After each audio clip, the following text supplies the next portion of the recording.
Hi, everyone. I'm Randy Weingarten, president of the AFT, and here's this week's video message. So, first, the AFT welcomed healthcare employees in Vermont and charter school staff in Ohio to our union. And then, these first contracts are really important. We won first contracts for charter school educators in Boston and for faculty at Prince George's Community College in Maryland. And just today, Ohio workers at Columbus's Metropolitan Library filed for a union election. They're ready to join the thousands of other library workers represented by the AFT. It speaks volumes, all of this, about the importance of unions to regular folks in America. We're standing in solidarity with the advanced practice providers who are still on strike in Oregon. They're fighting for a contract that is good for their patients and for the healthcare professionals that care for them. And we're celebrating a huge victory for workers' rights in Utah. More than 5,000 union activists collected more than 300,000 signatures so that teachers and other public employees in Utah could have the right to bargain for a better life and a voice at work. They resorted to this strategy after the Utah legislature this year repealed public employee collective bargaining.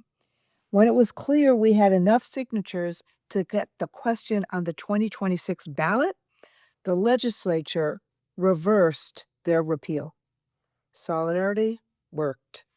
Our fight for affordability continues. We know that the high cost of living is not a con job.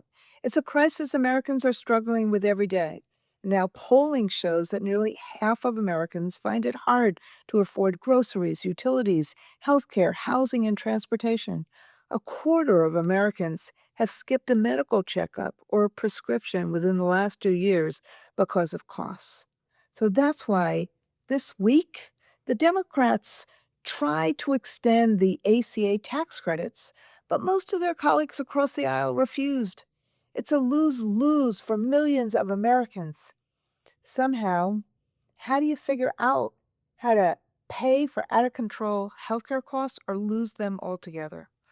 Politicians from the president on down promised to lower the cost of healthcare, housing, groceries, and other basic needs. Let's make sure we're holding them to that promise. And we thank the Republicans who joined the Democrats to try to stop these Obamacare premiums from skyrocketing.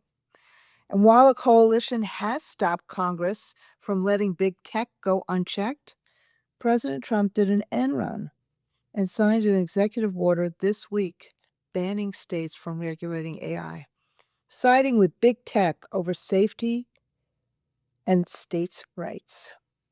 We'll keep fighting for the guardrails for AI to be used safely and appropriately. We know what happened with unchecked social media. We can't let the same thing happen with AI.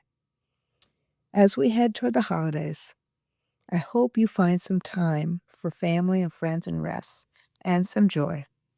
Thank you for all you do, and we'll check back again next week.